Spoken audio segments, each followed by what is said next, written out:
Que a graça e a paz de nosso Senhor seja contigo, meu amado irmão e irmã. Seja muito bem-vindo, eu sou Alexander. Estarei narrando a vocês hoje a mensagem do reverendo Charles R. Spurgeon, intitulada A Dupla Natureza e o Duelo Interior. Vamos para a mensagem.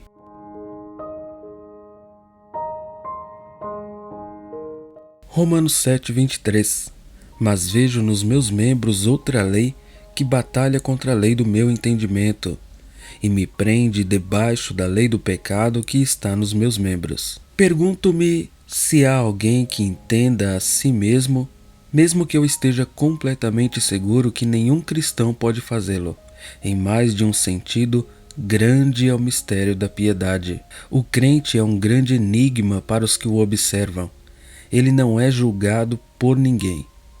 É igualmente um enigma para si mesmo. Não é surpreendente a frequência com que aparecem livros como Paradoxos Ortodoxos de Venen e O Enigma do Crente do bom Ralph Erskine, pois se poderiam elaborar 1000 enigmas sobre o cristão, já que ele é um paradoxo do princípio ao fim. Assim como Platão insistia em dizer que cada indivíduo era duas pessoas, assim podemos dizer enfaticamente sobre cada cristão que ele é dois homens em um só. Com frequência, para ele mesmo, o homem mau em seu interior parece prevalecer.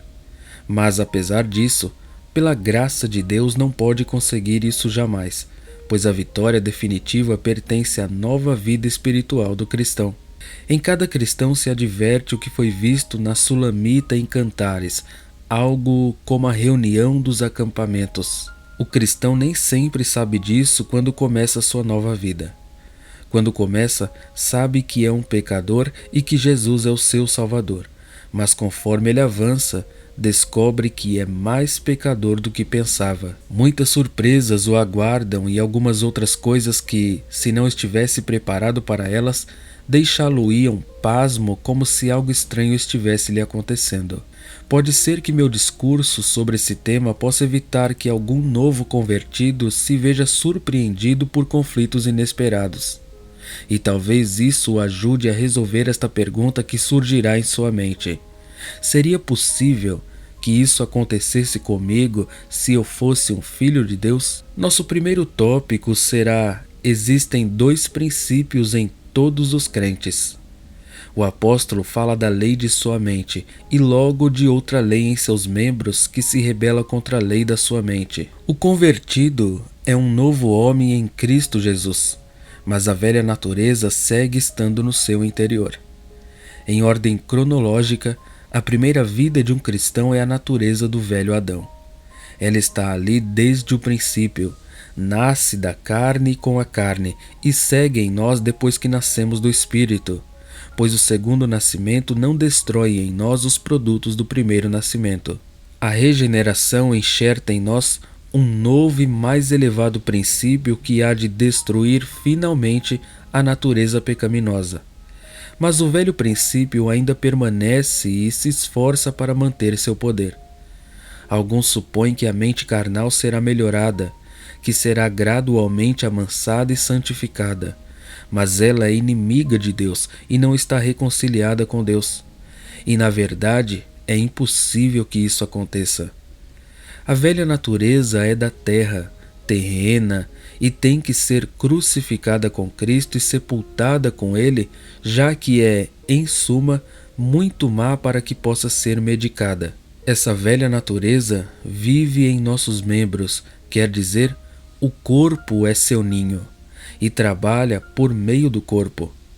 Há certos apetites em nós que são perfeitamente permissíveis, e mais, que são inclusive necessários para a existência. Mas esses apetites podem ser levados muito facilmente a extremos pecaminosos, e então o que é legal e reto se converte em um ninho do que é ilegal e indevido.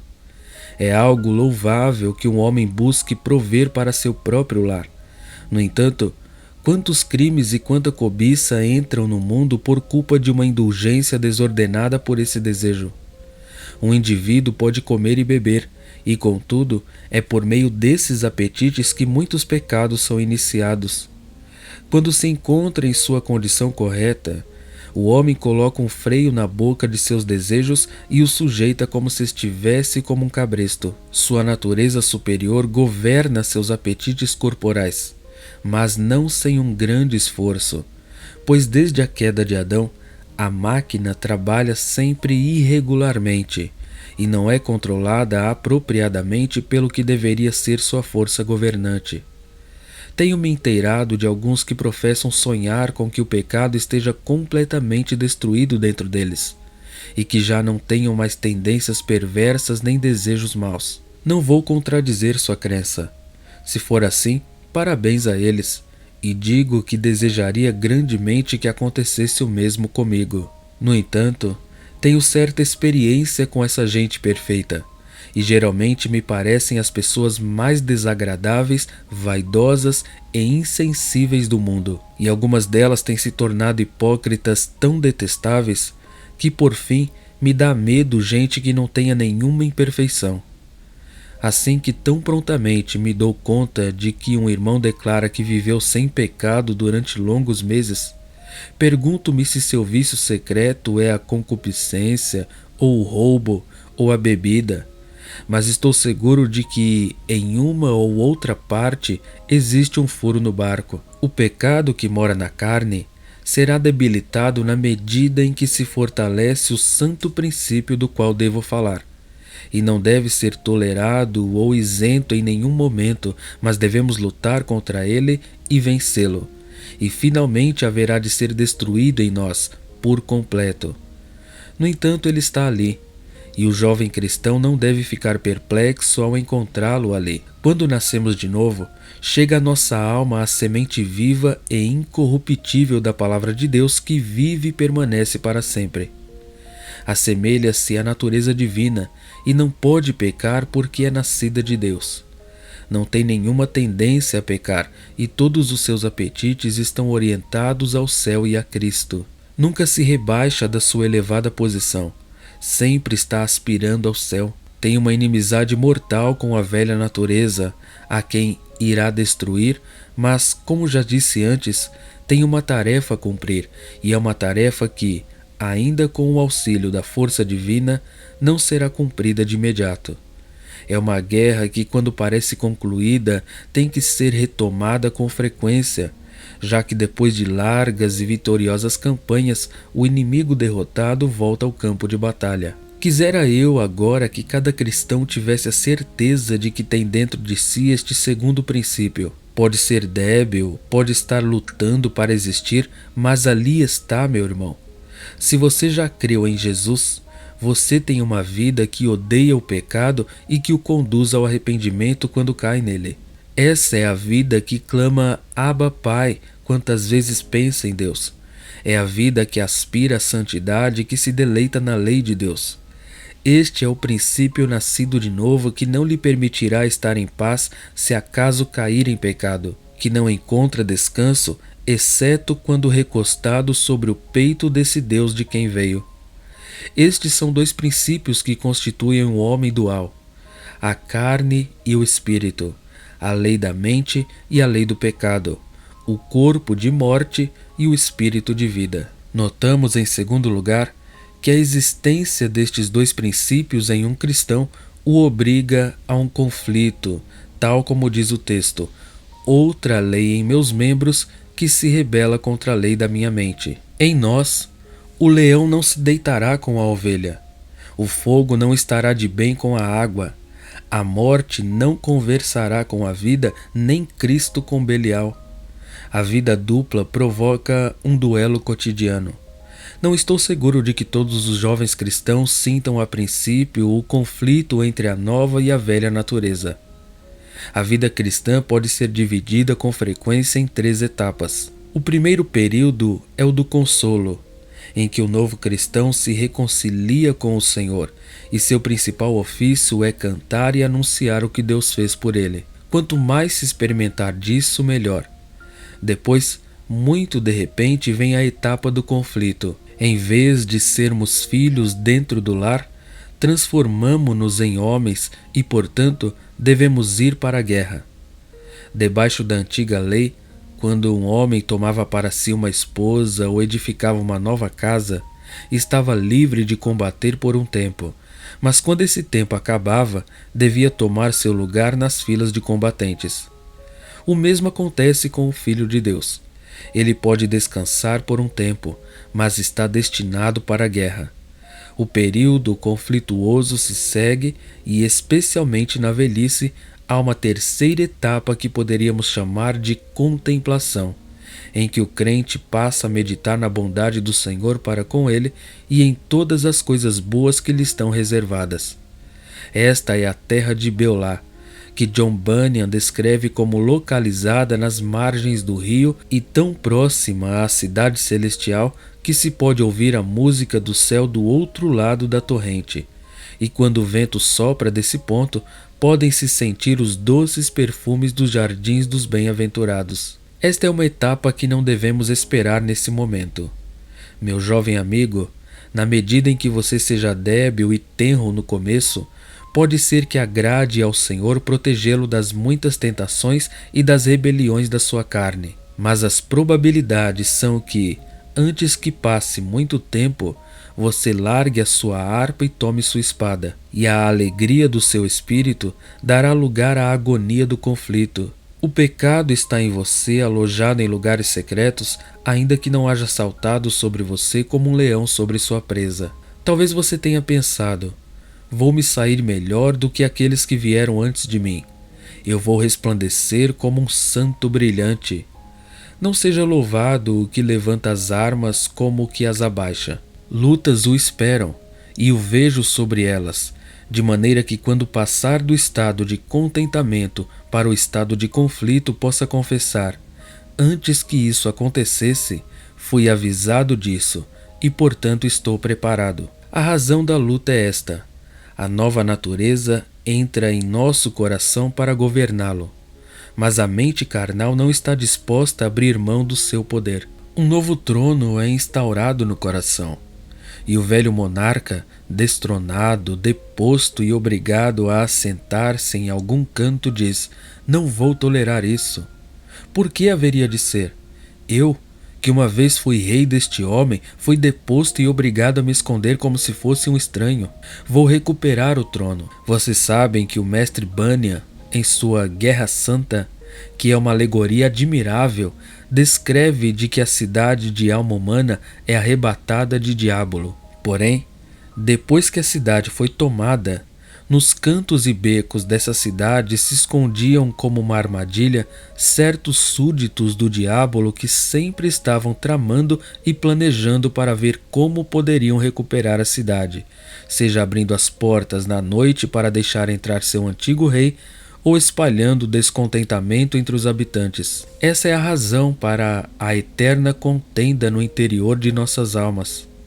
As velhas concupiscências estão proscritas e permanecem sob maldição, e corremos atrás de crucificá-las, mas elas se esforçam para recuperar o domínio. A carne vai esperar até que esteja em um estado mental muito apático e se sinta muito seguro, e então se lançará sobre você com as suas fascinações perversas. Pode também haver um momento em que você passe por um grave problema e você se sinta a ponto de sucumbir. E então, o diabo vem sobre você como um leão que ruge, esperando destruir sua fé.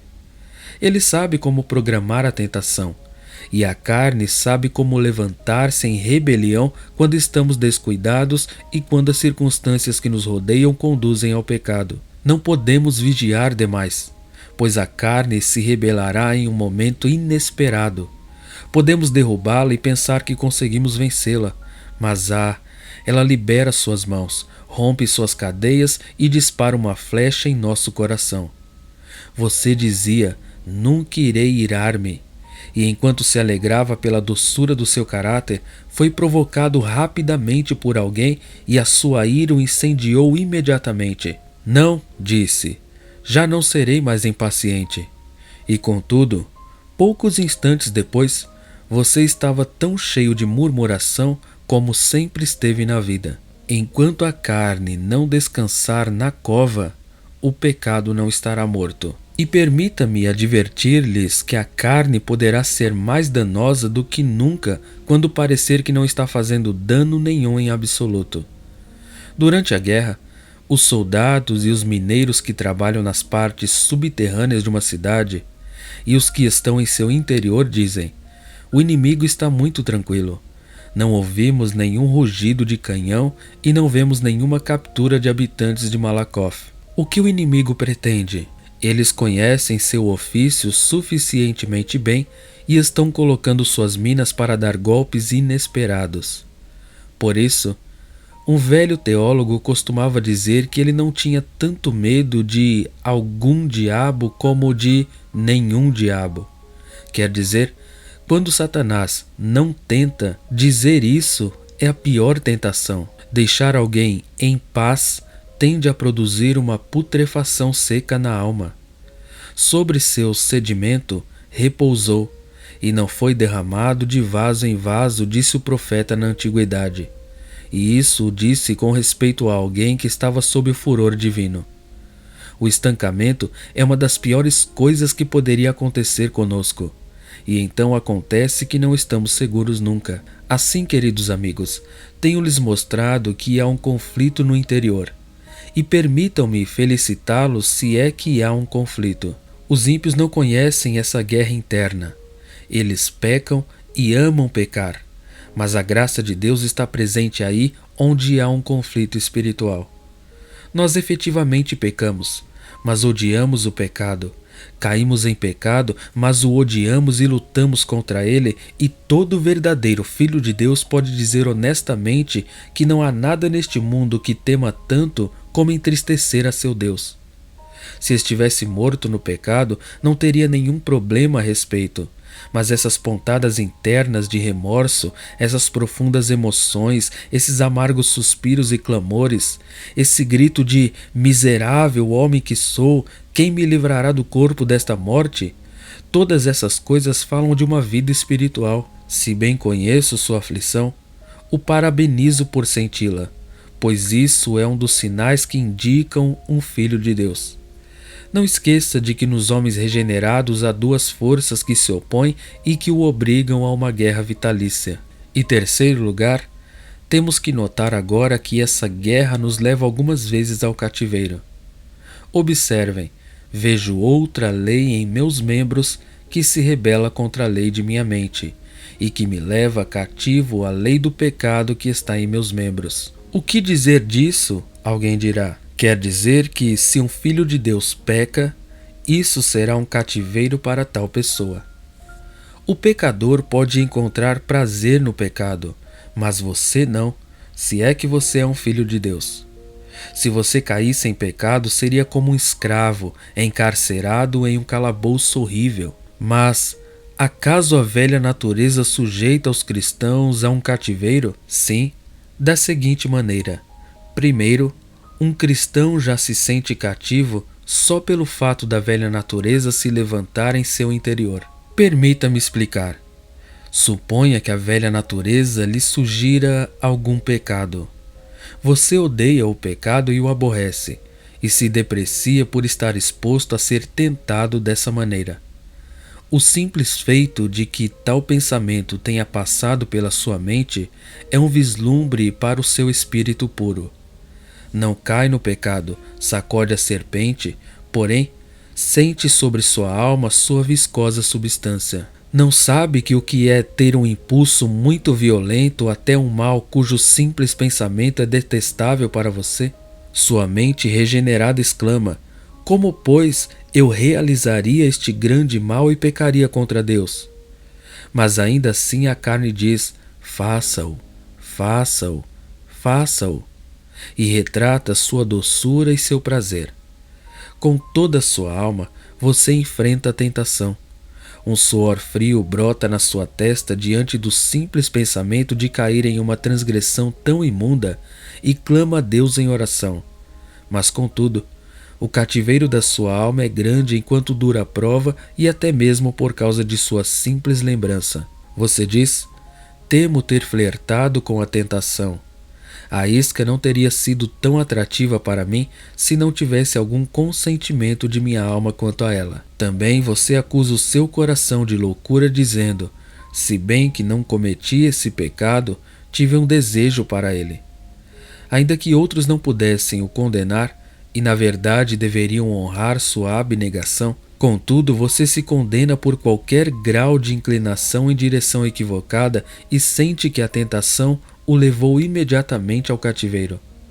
Que diferença há entre uma mancha sobre uma coisa e uma mancha sobre outra coisa distinta? Alguém mancha com tinta a minha casa, mas ninguém percebe a mancha. Mas se derramassem uma gota de tinta neste pano branco, prontamente todos a veriam. A velha natureza é como uma casa preta, muito escura para mostrar uma mancha. Mas a mancha que vem de uma tentação que cai sobre o linho fino branco da nova natureza nos atormenta muito. Vemo-la, ficamos aborrecidos com ela, clamamos a Deus para que nos livre dela.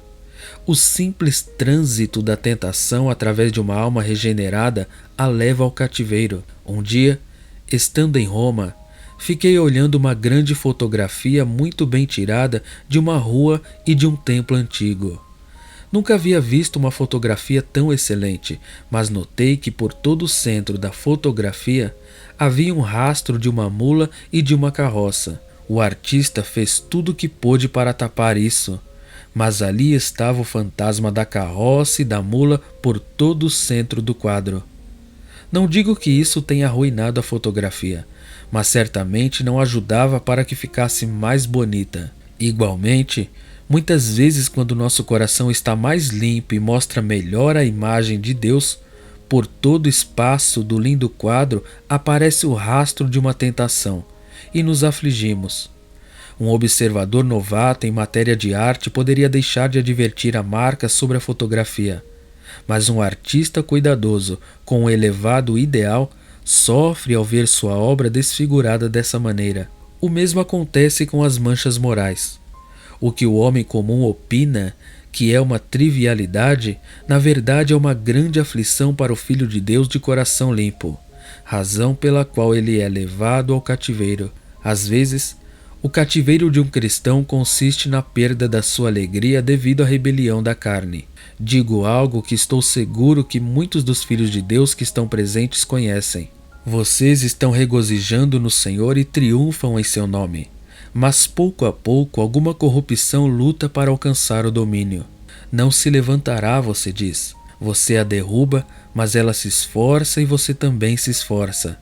E na luta parece que a alegria do Senhor, que era sua força, é tirada. Um terrível sentimento o atormenta, o da presença da lepra na casa de barro em que você vive, e você está tão ansioso por eliminar a lepra das paredes que preferiria ver que a velha casa desmoronasse virando pó, ao invés de viver onde o mal está tão próximo de você. Este espetáculo do pecado engrenado no seu interior é uma influência deprimente para a sua alegria. Quer cantar as maravilhas de Deus, mas a tentação vem justamente nesse instante e tem que combatê-la. E o canto cede seu lugar ao grito de batalha. É tempo de orar e você está em uma atitude de devoção. Mas de alguma maneira, você não pode controlar seus pensamentos. Andam vagando por aqui e por ali sob o domínio da carne. Meus pensamentos se assemelham com frequência a cavalos desbocados que destroçam irrestritamente os campos da minha alma. Na santa contemplação, você trata de concentrar seus pensamentos em um só assunto, mas não consegue. Muito provavelmente alguém bate à porta nesse mesmo momento, ou uma criança começa a gritar, ou um homem começa a tocar um órgão debaixo da sua janela, e como é possível meditar? Todas as coisas parecem estar contra você. Coisinhas externas que são amenidades para outros comprovam ser terríveis perturbações para o seu espírito, e o que faz com que outros sorriam faz você chorar, pois a carne se agarrará às preocupações mais mesquinhas para impedir que você entre em comunhão com o Senhor seu Deus. Desta maneira, ao arrebatar nossa alegria e nossa comunhão, a velha corrupção no nosso interior nos conduz ao cativeiro. Mas irmãos, isso não é tudo. pois nem sempre escapamos do pecado real. Em momentos de esquecimento, fazemos o que gostaríamos de desfazer com todo gosto e dizemos o que gostaríamos de desdizer com a nossa vontade.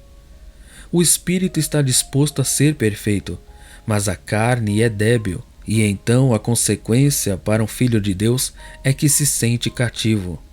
Cedeu aos traiçoeiros e agora, como a Sansão, suas tranças foram-lhe cortadas.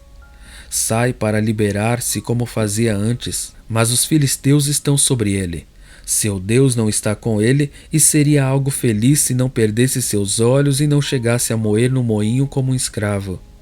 Oh, quanta necessidade temos de vigiar e buscar a força no forte, pois esta velha natureza em nosso interior nos levaria ao cativeiro se pudesse e reteria-nos lá. Mas tenho que concluir com uma reflexão, que esta guerra e este triunfo ocasional da carne fazem com que ponhamos o olhar em Cristo para a vitória. O apóstolo pergunta: quem me livrará do corpo desta morte? E sua resposta é: graças dou a Deus por Jesus Cristo nosso Senhor. Irmãos e irmãs, estou convencido de que não há nenhum lugar tão seguro, tão apropriado e adequado para qualquer de nós quanto o lugar de um pecador ao pé da cruz. Li muito sobre a perfeição na carne e tentei obtê-la. Tentei também orar da maneira que suponho que um homem perfeito oraria. Mas a teoria não resistiria a um exame crítico no que concerne a mim. Quando subi ao templo dessa maneira, tentei orar. Encontrei um fariseu muito perto de mim. A uma distância muito grande vi um pobre pecador batendo em seu peito e dizendo: Deus, sê propício a mim, pecador. E percebi que ele se retirou justificado enquanto eu seguia ali e o invejava. Não pude suportá-lo e voltei a meu antigo lugar a seu lado. Dei golpes em meu peito expressando o velho clamor: Deus, sê propício a mim, pecador. Então eu também me senti tranquilo e voltei à minha casa justificado e regozijando-me no Senhor.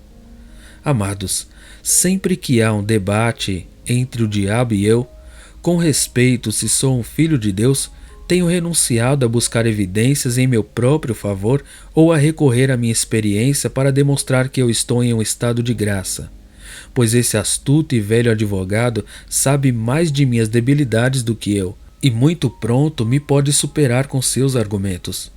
Minha atitude constante é dizer ao acusador: bem, se não sou santo, sou um pecador.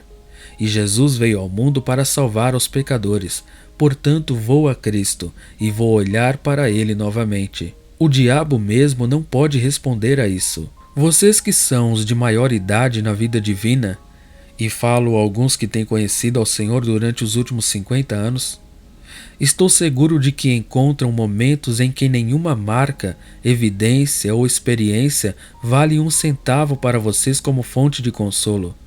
E vocês são conduzidos a adotar o simples recurso que recomendei a todos os que são tentados. Será sábio viver de Jesus sempre. Comecem de novo ao pé da cruz, de onde começaram ao princípio com o velho clamor: nada em minhas mãos trago, simplesmente a tua cruz me apego. Essa é a maneira de vencer o pecado, assim como também de dominar o desespero. Pois, quando a fé em Jesus regressar à sua alma, será forte para lutar contra suas corrupções e obterá a vitória que nunca alcançaria se permitisse que suas lutas com seus pecados o distanciassem do seu Salvador. Recorramos então a Cristo que nos dá a vitória.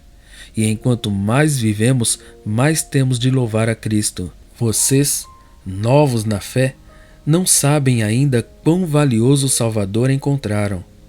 Vocês sabem que o encontraram, mas ele é um Cristo maior do que o que vocês pensam que ele é. Vocês estavam nus, e ele os vestiu. Sim, ele nos vestiu com a armadura que repelirá os dardos do nosso arqui-inimigo. Vocês estavam famintos e ele os alimentou. Sim, mas ele os alimentou com pão imortal e está nutrindo uma vida divina no interior de suas almas. Ele lhes tem dado a paz, e vocês estão agradecidos por isso. Sim, mas Ele tem dado uma paz que excede todo entendimento e que guardará os seus corações e suas mentes. Vocês dizem que é doce ter a Cristo consigo. Sim, o é.